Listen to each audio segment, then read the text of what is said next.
Hello and welcome to the capital study circle. Capital study circle में आप सभी का स्वागत है।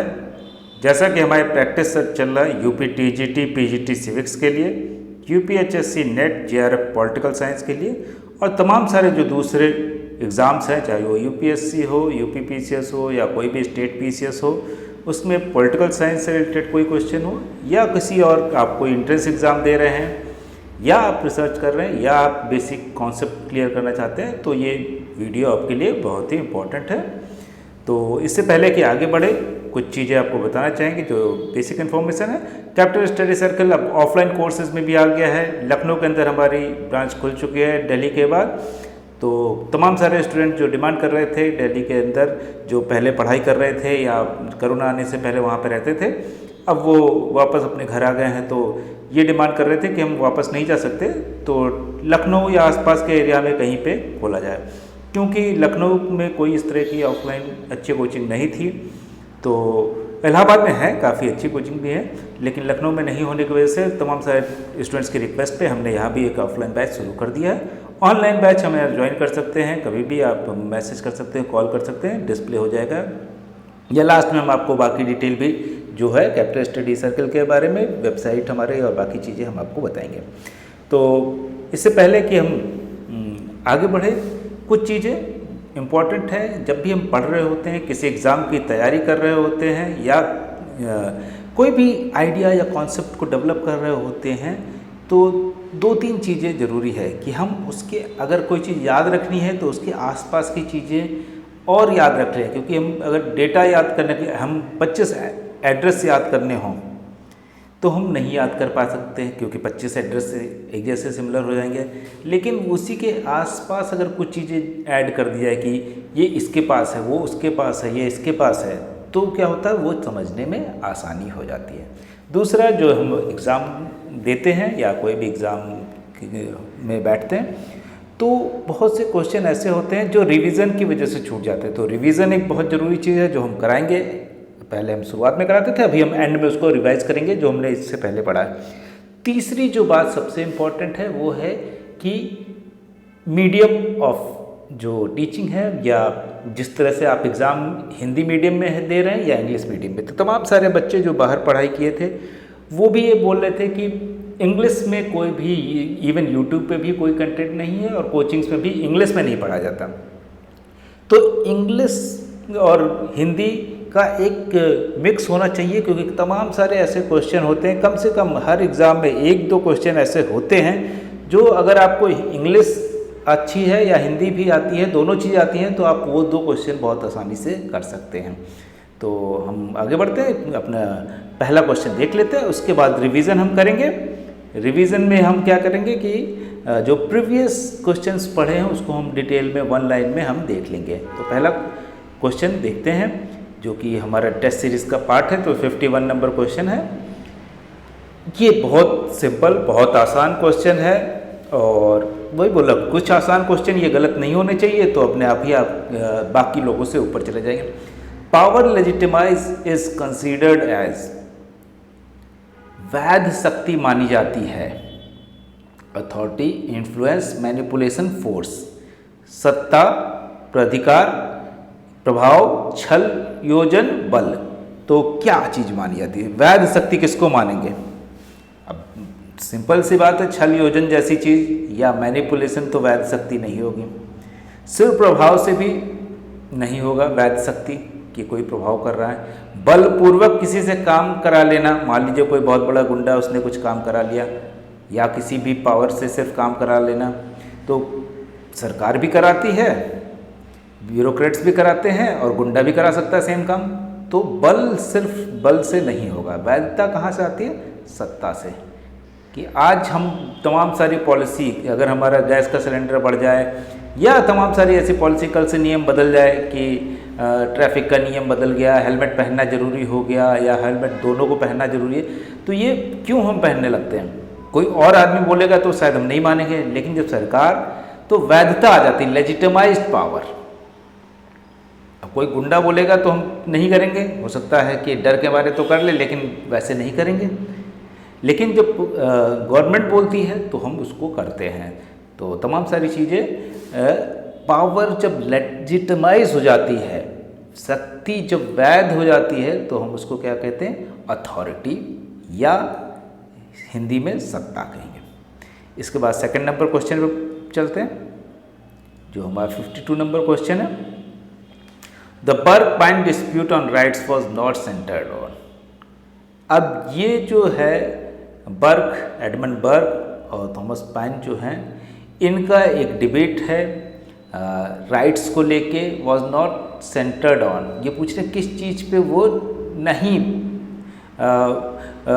विवाद करते हैं, मतलब कोई एक चीज़ ऐसी है जो इन चारों में से जिस पे विवाद आपस में नहीं है उनका, या उस चीज़ को वो डिस्कस ही नहीं करते।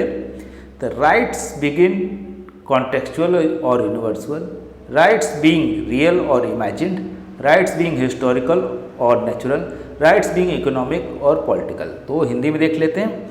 अधिकारों के संदर्भगत या सार्वभौमिक होने पर, सार्वभौमिक यूनिवर्सल मतलब सब जगह है या किसी कॉन्टेक्स्ट में सिर्फ है। अधिकारों के वास्तविक या काल्पनिक होने पर, अधिकारों के ऐतिहासिक या प्राकृतिक होने पर, अधिकारों के आर्थिक या राजनीतिक होने पर। तो क्या हो सकता है? संदर्भगत या सार्वभौमिक, वास्तविक या काल्पनिक, ऐतिहासिक या प्राकृतिक होने पर, आर्थिक और राजनीतिक होने। तो इसमें जो सही आंसर है वो कौन सा होगा? रियल और इमेजिन्ड जो है उस पर उनकी बहस नहीं होती है। थॉमस पाइन, एडमंड बर्ग जो हैं वो आपस में इस पर बहस नहीं करते, बाकी सारी चीज़ों पे उनकी बहस होती है, अलग अलग ओपिनियन रहते हैं। तो यहाँ से आगे बढ़ते हैं, हम 53rd नंबर क्वेश्चन देख लेते हैं। What is in conformity within the Marxian concept of freedom? तो मार्क्सियन कॉन्सेप्ट ऑफ फ्रीडम, स्वतंत्रता की मार्क्सिस्ट संकल्पना के अनुरूप क्या है? तो मार्क्स किन किन चीज़ों पे फोकस कर रहे हैं, आप ये देखना पड़ेगा कि अगर आप मार्क्सवाद को पढ़ते हैं तो तमाम सारी चीज़ें, end of alienation, end of alienation, alienation की थ्योरी है जहाँ पे वो कहते हैं कि एक समय में लोग काम करते करते इतने बोर हो जाएंगे कि उनको उस काम करने में मज़ा ही नहीं आएगा। उनको लगेगा हम मशीन की तरह काम कर रहे हैं, सिर्फ सुबह उठते हैं, काम पे गए, काम किया, शाम को आए, खाए, सो गए, फिर सुबह उठ के फिर काम पे किया। तो अल्टीमेटली पूरी लाइफ ही जो है मशीन, उसमें क्रिएटिविटी ख़त्म हो जाएगी, उसमें लाइफ का पर्पस ख़त्म हो जाएगा। तो कहते हैं कि ये तो है, फ्रीडम ख़त्म हो जाएगी। ये आइडिया सही है। इसका मतलब विच्छिन्नता का अंत होना, एलिनेशन जो होगा, एंड ऑफ एलिनेशन, कि एलिनेशन खत्म हो जाएगा, अपने काम से आपको प्यार होने लगेगा। मतलब कि ऐसा नहीं होगा कि काम जबरदस्ती कर रहे हैं, आप जो भी काम करेंगे उससे आपको धीरे धीरे प्यार हो जाएगा। मतलब उससे अगर प्यार होगा उसी से वही काम करें।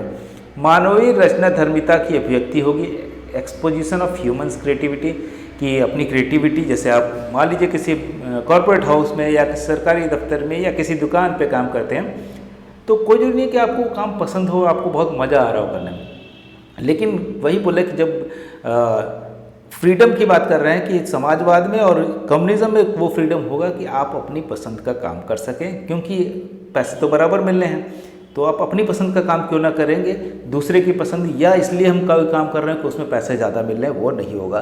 तो कहते हैं कि साम्यवाद में ऐसा होगा। एलिजेंस टू एन आइडियोलॉजी, विचारधारा के प्रति निष्ठा, क्या ये विचारधारा के प्रति निष्ठा फ्रीडम प्रोवाइड करेगी? नहीं, स्वतंत्रता नहीं देती। ये क्या कहते हैं इसको? एलिजेंस टू आइडियोलॉजी को क्या कहते हैं? False consciousness. अब ये भी क्वेश्चन आ सकता है कि इनमें से फॉल्स कॉन्शियसनेस क्या है? फॉल्स कॉन्शियसनेस को हिंदी में क्या कहते हैं? मिथ्या चेतना, मिथ्या चेतना, गलत चेतना। तो ये फ्रीडम तो नहीं देगी, तो ये हटा देते हैं। इसके बाद सेल्फ रियलाइजेशन बोलते हैं कि हाँ, साम्यवाद में होगा जब आप व्यक्ति अपनी पसंद का काम करेगा, जहाँ उसको चिंता नहीं है कि हमको पैसे कम मिलेंगे या ज़्यादा, क्योंकि सबको बराबर मिलेगा, या हम अगर नीड बढ़ गई तो हमको उसके हिसाब से ज़्यादा भी मिल जाएगा, और उसकी नीड कम हो गई तो हमको पैसे कम भी कर दिया सकते हैं। तो बोले कि इसकी चिंता नहीं है, सेल्फ रियलाइजेशन हो जाएगा आदमी को, व्यक्ति बोध, कि उससे जलन नहीं होगी कि अच्छा उसके पास ज़्यादा क्यों मिल रहा है, या हमने, तो उसको लगता है कि हमको अभी इतनी नीड है तो हमको इतना मिलना चाहिए, उसकी नीड अभी बढ़ गई तो उसको ज़्यादा मिलना चाहिए, उस पर भी ये चेतना आ जाएगी। तो वो कहते हैं कि साम्यवाद जब आएगा पूरी तरह से, समाजवाद के आगे की जो सीढ़ी होगी वहाँ पे ये कहता है। तो 3 सही है, 1 गलत है। आइडियोलॉजी को वो मिथ्या चेतना कहते हैं। तो अब देख लेते हैं 1, 2 और 4 किस में है, 1 में ही है। 1, 2 और 4 ये सही आंसर हो जाएगा। आगे बढ़ते हैं। तो 54th पे आ जाते हैं। Among the following who is not related to the equality of resources. Equality of resources का मतलब क्या हो गया, निम्नांकित में से कौन संसाधनों की क्षमता से संबंधित नहीं है। संसाधनों की क्षमता नहीं, यहाँ पे है कि बराबर जो रिसोर्सेज हैं वो बांटे जाए। तो इसमें आप देख सकते हैं कि जॉन रॉल्स है, एरिक रोबोट्सकी है, रोनाल्ड डॉर्किन है, मिशेल वेल्जर। तो इसमें से हम जानते हैं कि जॉन रॉल्स को देख लें तो जॉन रॉल्स क्या कहते हैं कि बराबर रिसोर्सेज न बांट के कैपेबिलिटी पे काम कीजिए, जिसकी जो क्षमता है उसको उस तरह के रिसोर्सेज दिए जाने चाहिए। कोई अगर पहलवानी कर रहा है तो उसको हो सकता है 2 लीटर 4 लीटर दूध की ज़रूरत होगी, तो उसको वो रिसोर्स ऐड करिए।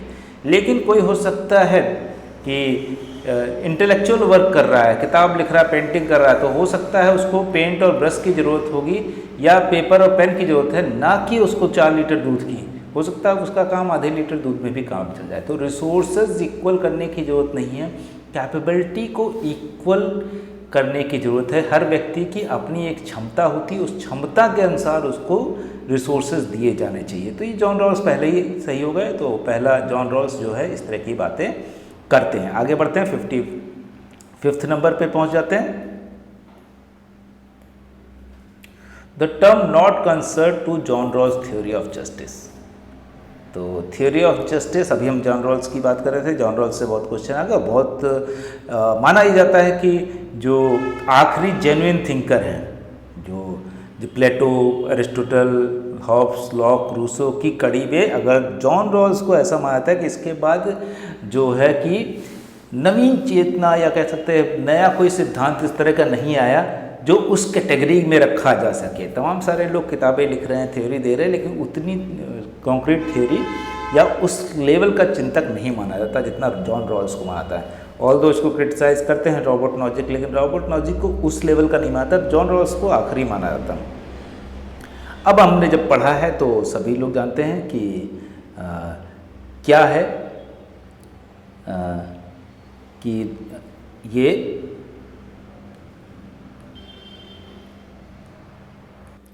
तो जैसा कि यहाँ 4 ऑप्शन दिए गए, veil of ignorance, Lockean proviso, original position and lexical priority.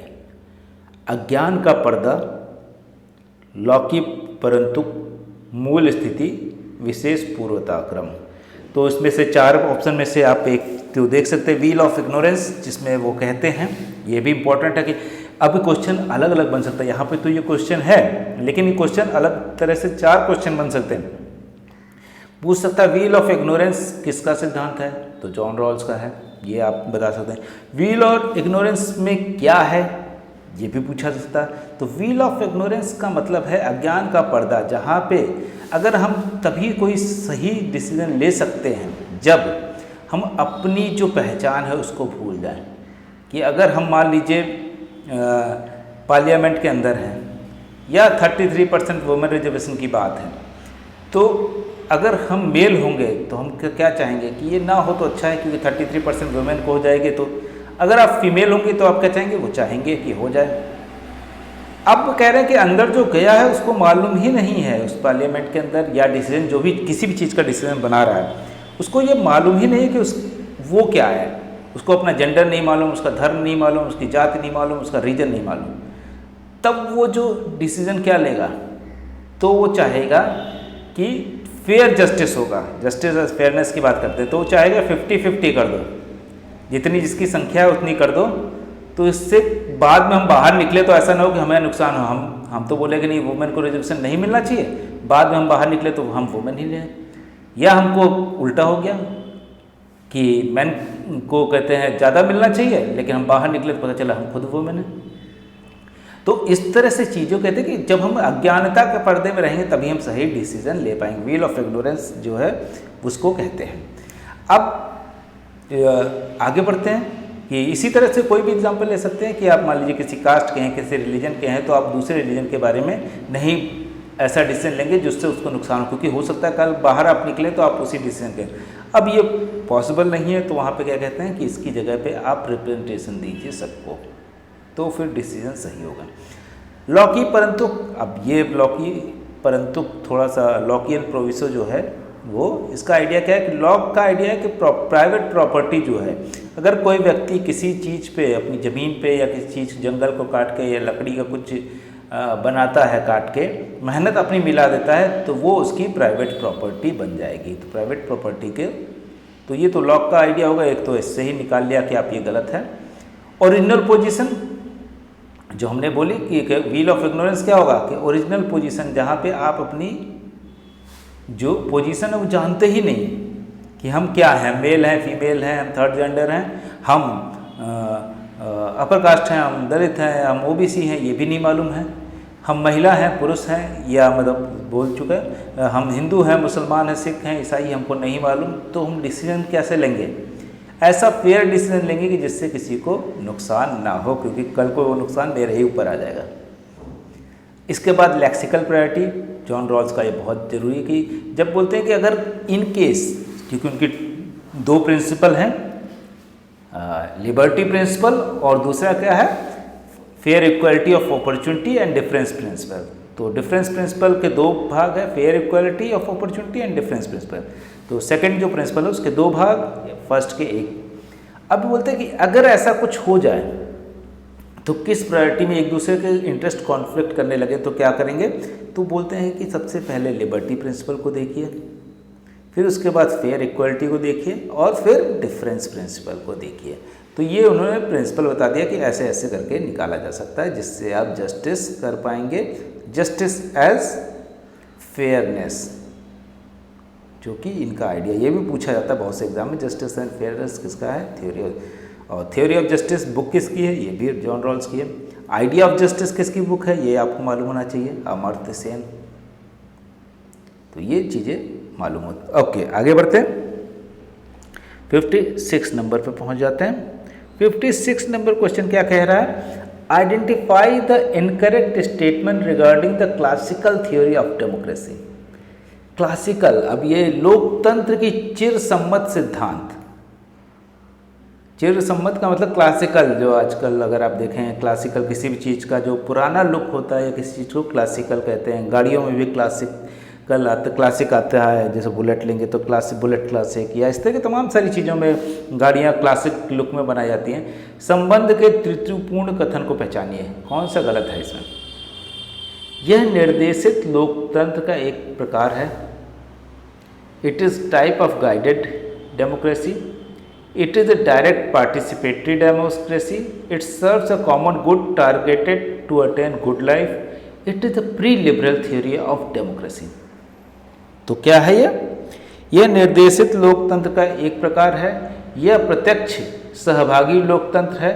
यह सद्जीवन अर्जित करने को लक्ष्य सामान्य हित को पूरा करता है। यह लोकतंत्र का एक पूर्व उदारवादी सिद्धांत है। तो आप जानते हैं कि सबसे पहले डेमोक्रेसी या इस तरह की चीज़ें कहाँ डेवलप हो रही थी? एंशियंट ग्रीस में, प्राचीन यूनान में। यूनान का डेमोक्रेसी में अगर प्लेटो को पढ़ें, एरिस्टोटल को पढ़ें, सुकरात को पढ़ें तो क्या आता है? वहाँ पे किस तरह की डेमोक्रेसी? डायरेक्ट पार्टिसिपेटरी डेमोक्रेसी थी। क्लासिकल थ्योरी डायरेक्ट थी क्योंकि जनता एक जगह इकट्ठा हो जाती थी और वहाँ से डिसीजन लिया था। It serves a common good target to attain good life. ये एरिस्टोटल कहते हैं कि इस प्रजातंत्र यही का काम यही है। It is pre liberal theory of democracy, उदारवाद के आने से पहले की, ये भी सही है।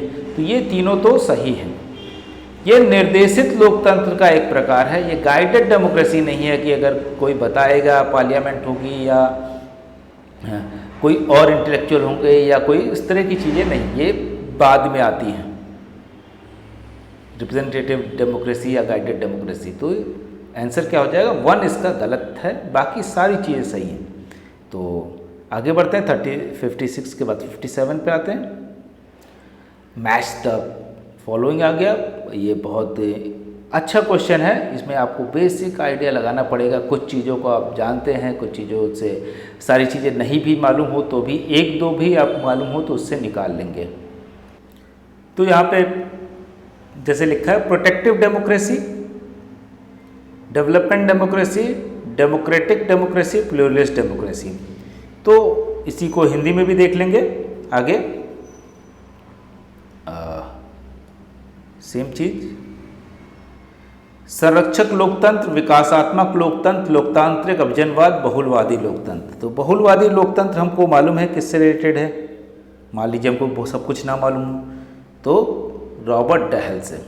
इसके बाद लोकतांत्रिक अभिजनवाद शुम्पीटर से। तो ये दो अगर मिल गए हमको तो देख लीजिए। डी का 3 किस में है? डी का 3 इन दोनों में है। सी का 1 किस में है? ये है।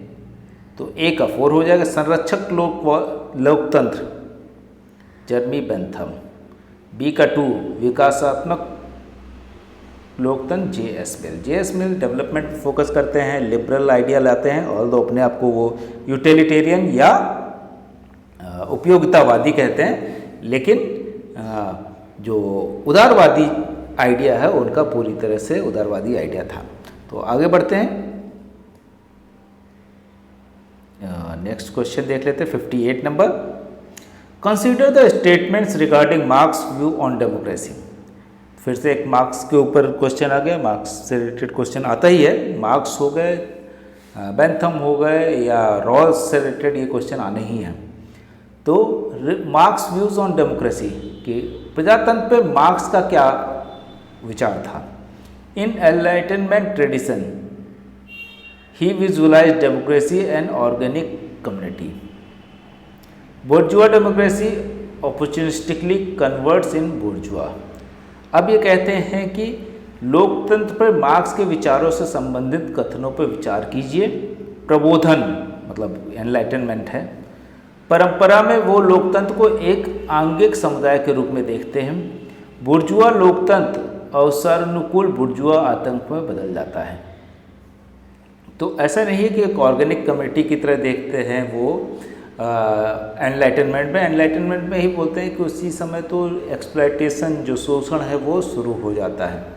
तो प्रजातंत्र दूसरा नाम क्या है? वो मजदूर वर्ग का शोषण करता है। प्रजातंत्र हमेशा जहाँ भी होगा वहाँ पे मजदूर वर्ग का शोषण होगा, मार्क्स का ऐसा मानना है। अब ये क्या कहते हैं कि डेमोक्रेसी क्या करता है? कन्वर्ट्स बुर्जुआ, बुर्जुआ क्लास बनाता है जो शोषण के लिए तैयार, जो मिडिल क्लास है, जो अपर क्लास है, वो क्या करता है? मजदूर जो है, जो नंबर्स में तो ज़्यादा है लेकिन फिर भी वो अपने हक के लिए नहीं लड़ पाता, वो अपनी सैलरी या अपने वेजेस नहीं बढ़वा पाता। जबकि कम लोग जो होते हैं, जो बड़े बिजनेसमैन हैं या मिडिल क्लास जो है, वो अपनी बातें ज़्यादा मनवा लेता है प्रजातंत्र में। तो कहते हैं कि बुर्जुआ आतंक में बदल जाता है। तो सही भी है तो एक तरह से।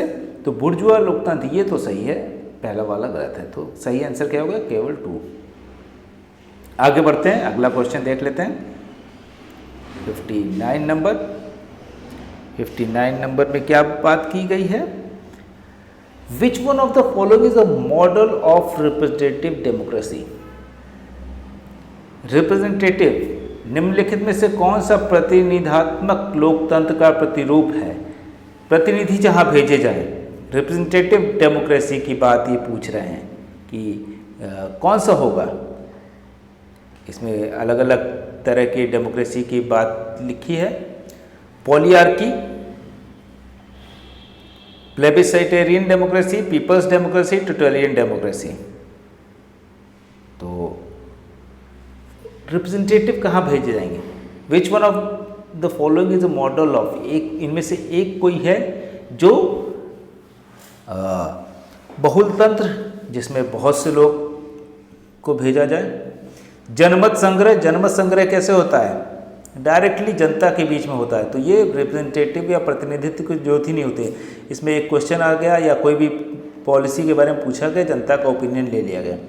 जन लोकतंत्र, पीपल्स डेमोक्रेसी, पीपल्स डेमोक्रेसी जो होती है वो यूजली कहते हैं कम्युनिस्ट कंट्री में होती है, जहाँ पे पार्टी के अंदर ही, तो वो पूरे सभी के तो रिप्रेजेंटेटिव नहीं होते, लेकिन पार्टी के अपने रिप्रेजेंटेटिव होते हैं। सर्वाधिकार लोकवादी लोकतंत्र, जहाँ पे सर्वाधिकार कुछ लोगों में है, राजा को या प्रेसिडेंट को या कोई भी आदमी, तो ये भी रिप्रेजेंटेटिव डेमोक्रेसी नहीं है।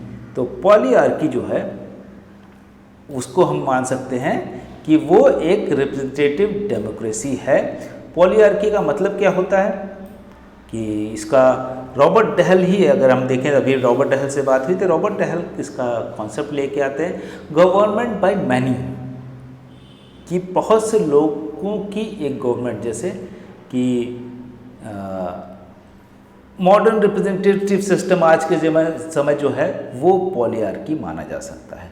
तो डेमोक्रेसी की जगह ये पॉलीआर्की टर्म यूज़ करते हैं रॉबर्ट डहल। अब आगे बढ़ते हैं 60 नंबर क्वेश्चन पे। Identify the terminology not connected with the deliberative democracy. अब ये जो है कि पहली बात तो डेलिब्रेटिव डेमोक्रेसी क्या है वो जानना जरूरी है, दूसरा है कि इसमें से कौन सा सही नहीं है। उस शब्दावली को पहचानिए जो विमर्शी लोकतंत्र से संबंधित नहीं है। बहस पर आधारित सहमति, पूर्व नियत वरीयताएं, खुली और बल प्रयोग विहीन बहस, आदर्श भाषण दशा। तो कौन सा, इसमें आप बहुत आसानी से समझ सकते हैं कि प्रीफिक्स पूर्व नियत वरीयताएं, अगर पहले से ही वरीयता आप दे रखे हैं तो फिर बहस का मतलब क्या है। तो डेलिब्रेटिव डेमोक्रेसी और डिस्कर्सिव डेमोक्रेसी भी इसको कहते हैं। ये क्या कहता है कि डिसीजन मेकिंग कैसे होगी, कोई भी निर्णय कैसे लिया जाएगा, कि वो डिस्कशन से कंसेंसस पे पहुंच के, कि आपस में सहमति एक बने, जिसमें सिर्फ ये नहीं कि मेजॉरिटी जो बोलेगी वही होगा, उसमें एक सहमति होनी चाहिए।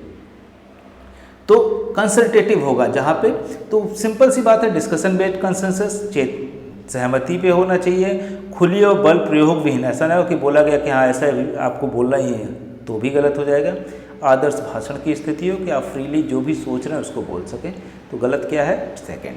ठीक है, आगे बढ़ते हैं 61 पे जाते हैं। Which of the following country is the best example of flexible constitution. तो सिंपल, अभी बहुत कठिन से हम कितने सरल क्वेश्चन पे आ गए हैं, तो ज़रूरी है ये भी होना चाहिए।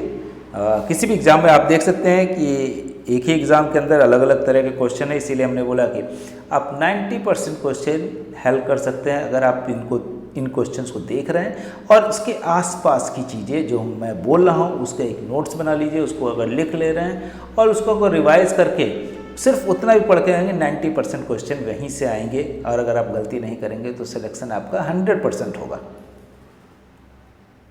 तो which of the following countries is the best example flexible constitution. लचीले संविधान का सर्वश्रेष्ठ उदाहरण निम्नलिखित में से कौन सा देश है।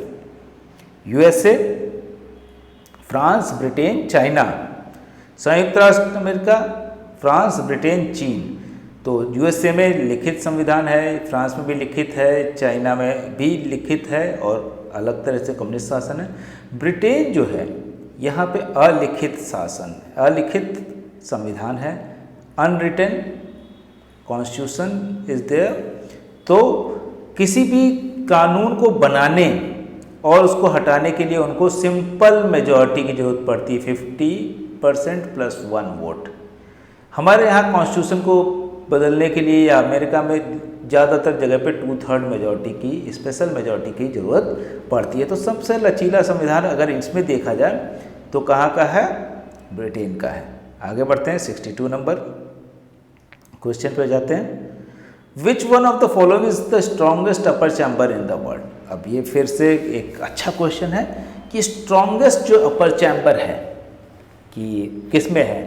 US, Senate of USA, Senate of Canada, House of Lords, Rajya Sabha. Rajya Sabha जो है हमारे यहाँ राज्यसभा जो ऐसी है, वैसे ही ब्रिटेन में हाउस ऑफ लॉर्ड्स है, वैसे ही सीनेट है। लेकिन किस किस क्षमता ज़्यादा है, क्या चीज़ें कर सकते हैं।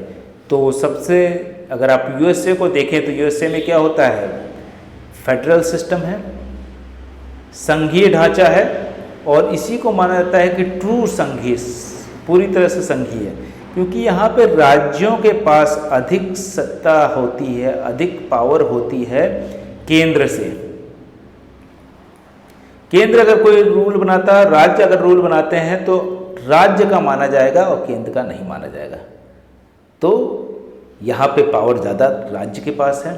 अब राज्य के रिप्रेजेंटेटिव जो होते हैं वो सीनेट में जाते हैं और बराबर हर राज्य का बराबर रिप्रेजेंटेटिव है, 2 रिप्रेजेंटेटिव हर राज्य के, और टोटल कितने राज्य 50, तो कितने रिप्रेजेंटेटिव हो गए सीनेट में, तो सीनेट में हो गए 100। लेकिन ये अपर हाउस, क्योंकि पूरे सभी राज्यों का राज्य पावरफुल ज़्यादा है यहाँ पे, तो अपर हाउस जो है वो सबसे पावरफुल यूएसए का हो जाएगा। उसी समय में हाउस ऑफ रिप्रेजेंटेटिव में कितने मेंबर हैं वहाँ पे, हाउस ऑफ रिप्रेजेंटेटिव जिसको हम कहते हैं लोअर हाउस ऑफ यूएसए, वहाँ पे 435 मेंबर है।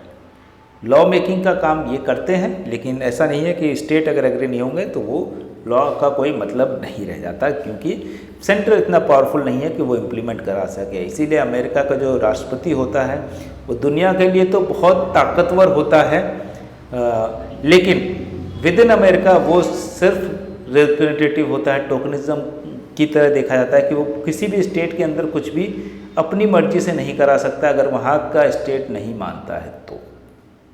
आगे बढ़ते हैं, बहुत 63rd नंबर क्वेश्चन पे जाते हैं। Which one of the following is the treatise where the theory of separation of power has been formulated. अब ये आपको मालूम होना चाहिए। हिंदी में आ जाते हैं कि निम्न में से वह कौन सा ग्रंथ है जिसमें शक्ति विभाजन का सिद्धांत सूत्रित हुआ मतलब सेपरेशन। अब ये कौन लाता है, पहले तो ये आपको मालूम होना चाहिए, आपको मालूम भी होगा क्योंकि हम सब लोग जानते हैं कि इसके जो शक्ति विभाजन का कौन देता है, मॉन्टेस्क्यू। तो मॉन्टेस्क्यू जो हैं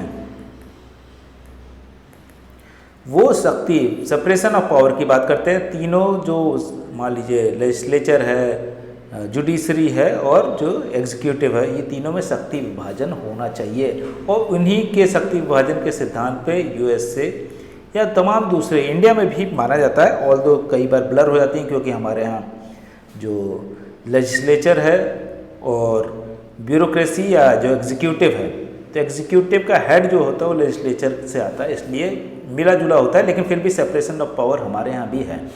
अब ये किस बुक में लिखते हैं, तो आप सभी जानते हैं कि मॉन्टेस्क्यू की बुक का नाम क्या था। मॉन्टेस्क्यू क्योंकि फ्रेंच थे तो उनकी फ्रेंच में जो ओरिजिनल बुक थी एस्पिरिट देस लॉइस, जिसको बात हिंदी में या इंग्लिश में कह सकते हैं the spirit of laws, the spirit of laws, spirit des laws. तो ये जो फ्रेंच में है, फ्रेंच जज रहे हैं वो, और वही उनका कॉन्सेप्ट आता है वहीं से कि सेपरेशन ऑफ पावर होना चाहिए, जुडिशरी अलग होनी चाहिए बाकी सिस्टम से। तो आगे बढ़ते हैं, 64th नंबर क्वेश्चन देख लेते हैं। Which one of the following pair is not a properly match. कौन सा जोड़ा निम्न जोड़ों में से कौन सा सुमेलित नहीं है। अब बहुत अच्छा क्वेश्चन। यूनिटरी कॉन्स्टिट्यूशन, एकात्मक संविधान, एक केंद्रीय सरकार, सही है। Federal constitution, division of power between centre and state, अभी हम बात कर रहे थे कि फेडरल कॉन्स्टिट्यूशन का मतलब क्या होता है, सेंटर ऑफ पावर बटी होगी, और जब कभी कॉन्फ्लिक्ट होगा तो क्या होगा, स्टेट के पास ज़्यादा पावर होगी, सेंटर के पास कम। Parliamentary form of government, prime minister has a fixed tenure, ये होता है क्या, अगर हम भारत में देखें तो parliamentary form of presidential form of government, president is both the nominal and real executive.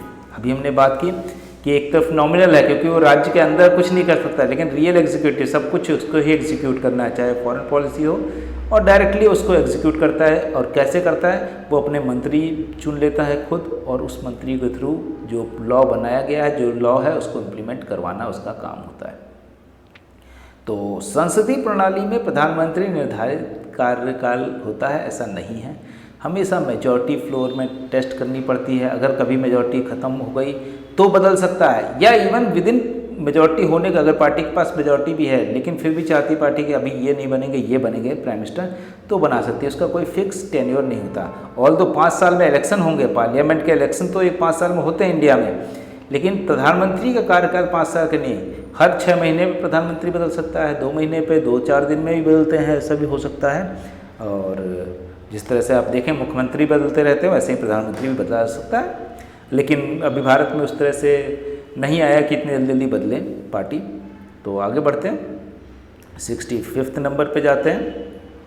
65 number question, which one of the following is there constitution gives to its units the right to secede from the federation. अब ये बड़ा important question है। कौन ऐसे देश है निम्न से किसे अपने संविधान में इकाइयों को संघ से पृथक होने का अधिकार है? मतलब राज्य जो है उनको अगर वो चाहें, वहाँ के लोग, वहाँ की जनता चाहे तो उससे अलग हो सकते हैं। तो इसमें लिखा यूएसए। यूएसए फेडरल तो है लेकिन पूरी तरह से कॉन्फेडरेशन नहीं है। जहाँ पे यूएसए में राज्य को वो पावर नहीं होती है जहाँ पे वो अपने आप को अलग कर सके। किसी भी सूरत पे यूएसए का पार्ट रहना पड़ेगा। वहाँ की अगर जनता चाहे तो भी वो अलग नहीं हो सकती। उसी समय में इंडिया देख लें, इंडिया में भी है कि कोई राज्य अपने यहाँ बिल नहीं पास कर सकता कि हम अलग होना चाहते हैं। चाइना में भी है, यूनिटरी सिस्टम है, तो वहाँ पे भी नहीं हो सकता। कनाडा ऐसा है जहाँ पे कोई राज्य अगर चाहे तो वो अलग हो सकते हैं। और सिर्फ कनाडा ही नहीं, ऐसे ऑलमोस्ट दुनिया में 10 ऐसे कंट्री है जहाँ पे अगर पहले देखें तो यूएसएसआर भी था, अभी यूएसएसआर ही नहीं रहा, तो उसमें भी था कि अगर कोई स्टेट चाहे तो अपने यहाँ बिल पास करके वो अलग हो सकता है। कनाडा में ये आया भी डिमांड। कनाडा के अंदर 1995 में क्यूबेक राज्य के अंदर रेफरेंडम हुआ और वो रेफरेंडम जो है 1% के मार्जिन से हार गया। तो वो कोर्ट में गया कि हम सिर्फ 1% के मार्जिन से हारे तो क्या हम अलग हो सकते हैं? तो टेक्निकली कोर्ट ने बोला कि नहीं हो सकते, लेकिन अगर आप उसको मार्जिन क्रॉस कर लेते हैं तो जो लिबर्टी का प्रिंसिपल है, जो फ्रीडम का प्रिंसिपल है, उसमें कनाडा गवर्नमेंट फोर्स नहीं कर सकती कि ज़बरदस्ती किसी को रखेंगे। तो कनाडा के अंदर, अब कनाडा के अलावा बहुत से ऐसे कंट्री हैं जिसमें अगर देखें बड़े कंट्री में फ्रांस है, यूनाइटेड किंगडम है, नीदरलैंड है, डेनमार्क है, मोल्दोवा है, पपुआ न्यू गिनिया है। इस तरह के तमाम सारे कंट्री जहाँ पे ये लिबर्टी है, स्वतंत्रता है कि अगर कोई प्रदेश किसी से अलग होना चाहे जो सेंटर से, तो वो हो सकता है वहाँ के लोग अगर मेजॉरिटी में वो चीज़ें चाहते हैं। ज़बरदस्ती सेंटर जो है ये नहीं कह सकता है कि ये हमारा पार्ट है और ये हमारा अभिन्न अंग है। इस तरह की चीज़ें जो लिबरल कंट्री हैं वहाँ पे नहीं हो सकता, क्योंकि बोले कि लोग अगर जनता नहीं चाहती तो हम इसको नहीं जोड़ सकते। कनाडा में ये कोर्ट के अंदर डिस्कस होता है और कोर्ट कहती हाँ ये सही है। आगे बढ़ते हैं 65 के बाद 66 पे आ जाते हैं। Which one of the following organ is having the real authority in China? China में रियल अथॉरिटी किसके पास है? प्रेसिडेंट के पास, स्टैंडिंग कमेटी के पास, वाइस चेयरमैन के पास, नेशनल पीपल्स कांग्रेस के पास, राष्ट्रीय जन कांग्रेस, राष्ट्रपति, स्थायी समिति, उपाध्यक्ष। तो चाइना में हम जानते हैं कम्युनिस्ट रूल है। कम्युनिस्ट रूल में जो है जिस तरह से हमारे यहाँ डेमोक्रेसी में या दूसरे डेमोक्रेसीज में सभी लोग पार्टिसिपेट करते हैं, वो नहीं होता है। वो उसको पीपल्स डेमोक्रेसी कहते हैं। पीपल्स डेमोक्रेसी में सिर्फ उतने लोग पार्टिसिपेट करते हैं जो बिलीव करते हैं कम्युनिज्म में, या जो बिलीव करते हैं कि सभी लोग बराबर हैं, उनको ही वोटिंग राइट मिलेगा। जो ये सोचता है कि नहीं हम कुछ सुपीरियर हैं, कुछ लोग को कम सैलरी मिलनी चाहिए, कुछ लोगों को ज़्यादा मिलनी चाहिए, उस तरह के लोगों का वोटिंग राइट हटा देते हैं। तो अब क्या है, वो लोग करते हैं इसलिए वो अपने आप को पीपल्स, क्योंकि जो गरीब आदमी है उसका से बढ़ जाता है वहाँ पे, और जो अमीर आदमी उनका से कम हो जाएगा ऑब्वियसली। तो लेकिन अल्टीमेटली डिसीजन जो होता है वो कौन लेता है? National People's Congress. वहाँ पे जो चीज़ें पास हो गई उसी के बेसिस पे चलना होता है प्रेसिडेंट को, स्टैंडिंग कमेटी को और वाइस चेयरमैन सभी को। तो आगे बढ़ते हैं 67 नंबर क्वेश्चन पे जाते हैं। Which one of the following statement is correct? The British prime minister can submit a bill to a referendum, the president of China can submit a bill to referendum, एक second, तो the president of France can submit a bill to referendum, the president of India can submit a bill to a referendum. कौन सा सही होगा? Britain के प्रधानमंत्री एक विधेयक को जनमत संग्रह के लिए प्रस्तुत कर सकते हैं,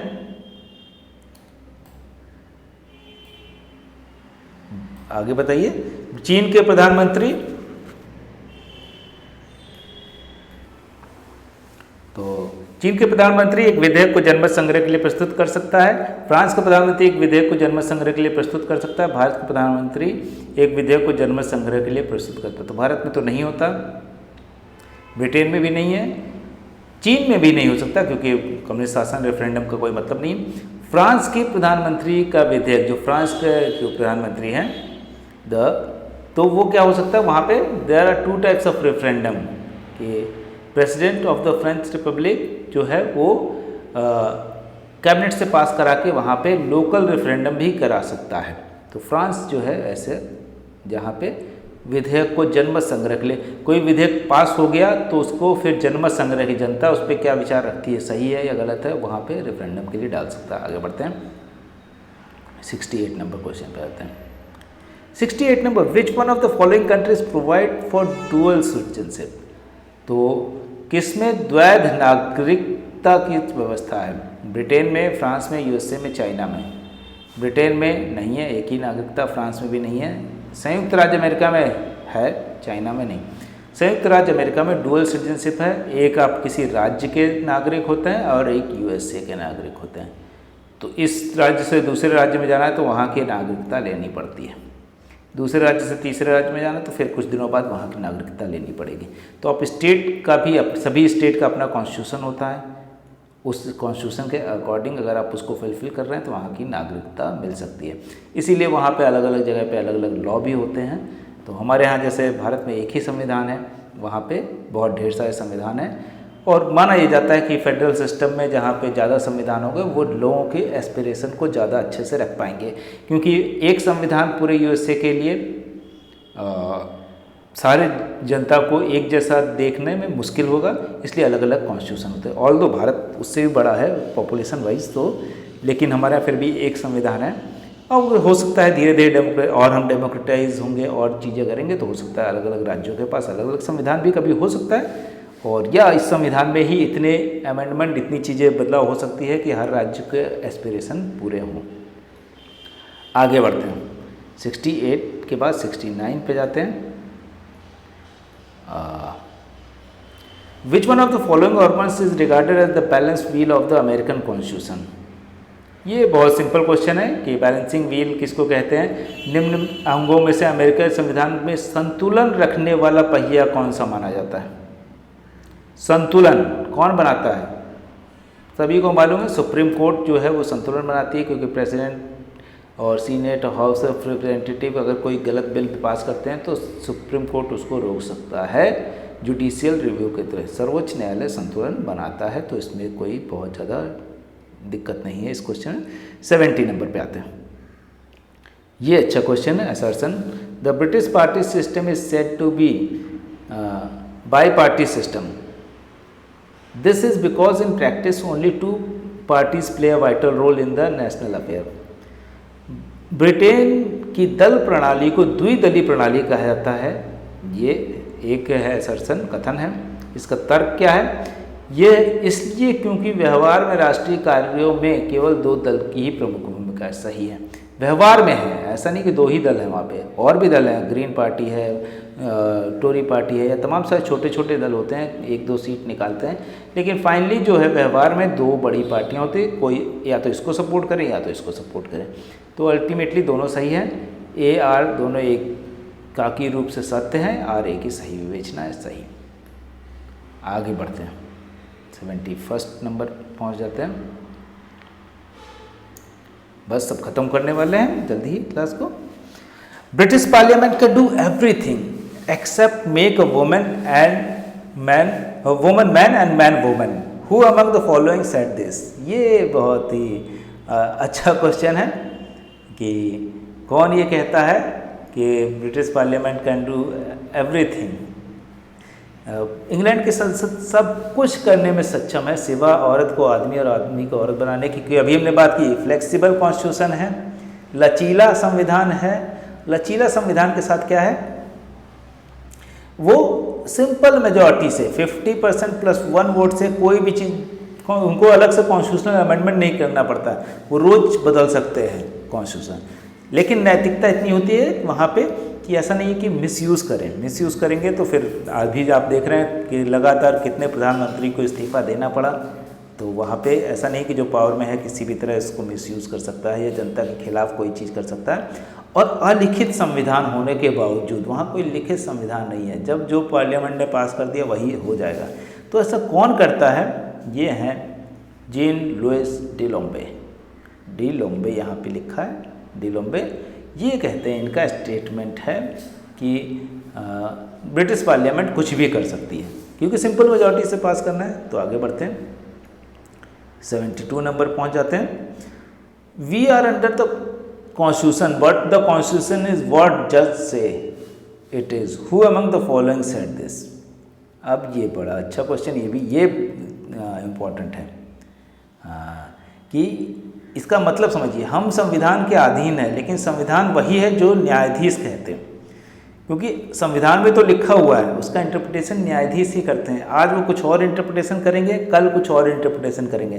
तो अल्टीमेटली लिखे होने से कोई बहुत बड़ा फर्क नहीं पड़ जाता इनके अकॉर्डिंग, कि कुछ भी लिखा हो उसका इंटरप्रिटेशन या उसकी व्याख्या तो जजों को करनी है। तो जज जो भी कहेंगे, सेम चीज़ अगर आप देखें तो बिना कॉन्स्टिट्यूशन में अमेंडमेंट हुए भी बहुत सी चीज़ों का बदलाव होता गया समाज में जिस तरह से, तो जज भी उस तरह से बदलने लगे, उसकी व्याख्या बदल देते हैं कि नहीं इसका मतलब ये रहा होगा और इस तरह से इसका मतलब अगर यहाँ से लिया जाए तो ये हो जाएगा। तो अल्टीमेटली ऑब्वियसली जज जो होते हैं, या जैसे हम भारत में भी देखें तो तमाम सारे जिस चीज़ पे पहले कंटेम्प्ट ऑफ कोर्ट मान ली जाती थी, आज वो कहेंगे कि नहीं ये फ्रीडम ऑफ एक्सप्रेशन है, इतना तो बोल ही सकता है, कोर्ट को भी बोल सकता है, कोर्ट क्रिटिसिज्म से ऊपर नहीं है, ये भी बाद में बैठ जाती है। सेम संविधान में कंटेम्प्ट ऑफ कोर्ट का भी आइडिया दिया हुआ है और उसी संविधान में फ्रीडम ऑफ एक्सप्रेशन भी दिया हुआ है। तो क्या हम कोर्ट को क्रिटिसाइज कर सकते हैं कि नहीं? तो बहुत बार जजों का आया कि नहीं, आलोचना से ऊपर नहीं है, लेकिन आप हमारे पास ऐसा सिस्टम नहीं है कि उससे ऊपर कहीं और जा सके, तो सुप्रीम कोर्ट के नियम को हम बाध्यकारी मान लेते हैं। लेकिन ऐसा नहीं है कि कोई बिल्कुल भी आलोचना या कुछ बोल ही नहीं सकता, ऐसा भी नहीं है। ऐसे भी कोर्ट तो सेम कॉन्स्टिट्यूशन से दोनों चीज़ें डिराइव कर लेते हैं। तो अल्टीमेटली किस पे डिपेंड करता है, वो जज पे करता है कि क्या होगा। तो ये कहने वाले थे मुख्य न्यायाधीश ह्यूज, जो सुप्रीम कोर्ट के चार्ल्स इवांस ह्यूज जो हैं, चार्ल्स इवांस ह्यूज, ये सुप्रीम कोर्ट के जज थे यूएसए के अंदर।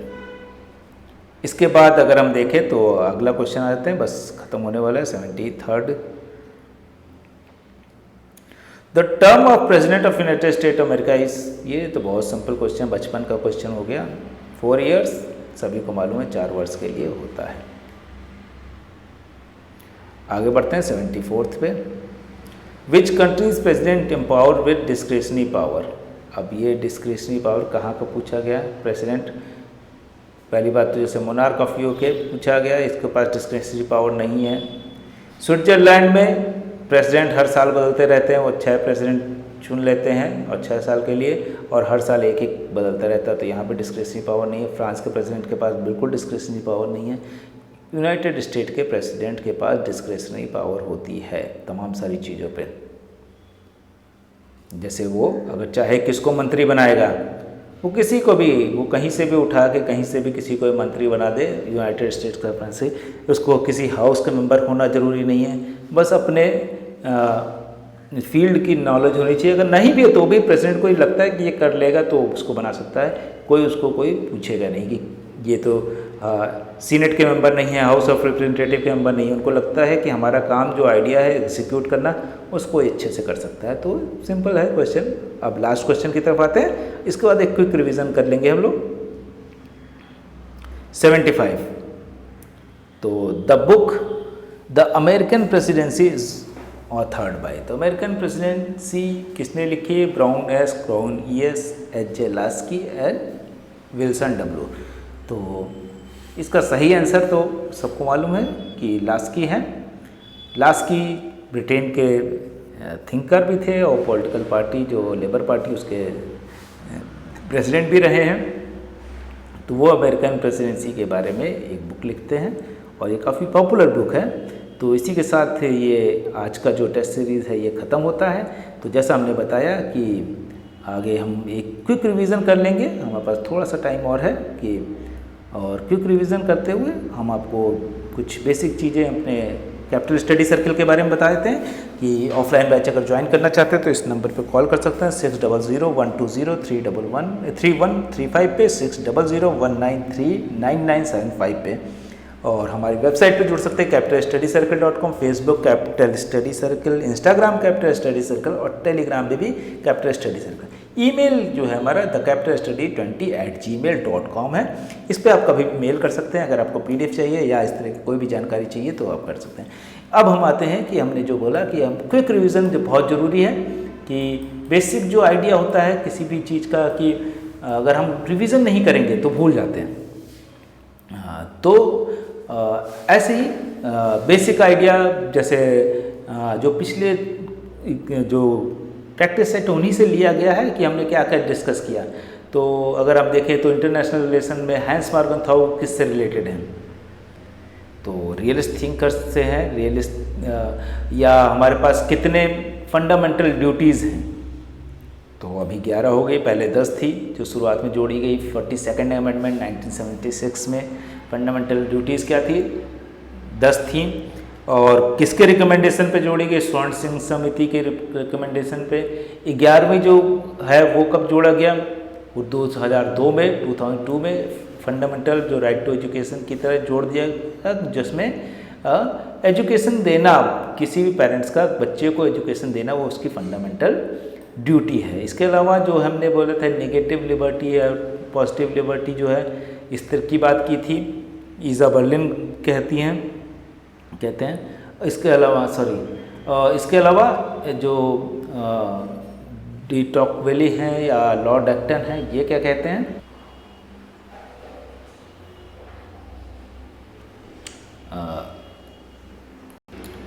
पंचायत और नगर पालिका के इलेक्शन कराता है। एडमिनिस्ट्रेटिव रिफॉर्म, इसके अलावा किसी भी राज्य के लिए क्या इम्पोर्टेंट है? Population, territory, government, sovereignty. इसके अलावा सीले क्या कहते हैं कि जो टेरिटरी है या जिसको हम क्षेत्रफल कहते हैं, क्षेत्र जरूरी नहीं है। या संघाई जो ऑर्गेनाइजेशन है, संघाई 5 ऑर्गेनाइजेशन, वो कब बना? तो उसकी शुरुआत 2001 में होती है। कजाकिस्तान, किर्गिस्तान, रसिया, तजाकिस्तान और चाइना बनाता है और इंडिया और पाकिस्तान 9 जून 2017 को उसके मेंबर बनते हैं। तो इस तरह के क्वेश्चन आपको लगातार याद रखने चाहिए और हमारी कोशिश रहेगी कि आपको इसी तरह से हम लगातार नए अच्छे क्वेश्चन लाएं। और सबसे ज़रूरी चीज़ है जो क्वेश्चन के साथ जो एक्सप्लेनेशन होता है उसको आप ध्यान से सुनिए, उसको भी नोट करके रखिए, क्योंकि वहीं से क्वेश्चन आने हैं। सीधे ये क्वेश्चन आने की संभावना तो कम होती है, 10-20% है, इनमें से कुछ क्वेश्चन आएंगे। मुश्किल से हम अगर 500 क्वेश्चन जो डील कर रहे हैं उसमें से 20 क्वेश्चन ऐसे हो सकते हैं जो एग्जैक्टली रिपीट कर दिए जाए, लेकिन उन्हीं के आसपास के क्वेश्चन लगभग 60% आएंगे, ये गारंटी दे रहे हैं। तो 60 + 20 80% आपका ऐसे ही हो जाएगा। इसी लेक्चर से, इन्हीं टेस्ट सीरीज से आएगा ये 80% क्वेश्चन। अगर आप इसमें रिवीजन करके अगर नोट्स बना के अगर सही से करेंगे तो 100% गारंटी, 80% क्वेश्चन और 100% गारंटी आपको मैं देता हूँ कि आपका सिलेक्शन होगा, चाहे वो PGT हो, नेट हो, UPSC हो, सभी में। क्योंकि पॉलिटिकल साइंस में यहीं से क्वेश्चन आने हैं, इतनी ही व्याख्या है, इतनी ही समझदारी है जो पेपर बना रहे हैं उनके पास भी, और जो कहते हैं एग्ज़ाम देने जा रहे हैं उससे ज़्यादा, आपसे ज़्यादा समझदारी उनके पास नहीं हो सकती। क्योंकि आपके पास लगातार आप इसको देख रहे हैं, आप लगातार अपने चर्निंग कर रहे हैं, अपने आप को ही लगातार तोड़ रहे हैं कि किस तरह से नए क्वेश्चन नई तरह से घुमा के आएगा तो हम कैसे कर पाएंगे। तो बस जुड़े रहिए। Thank you very much. आपको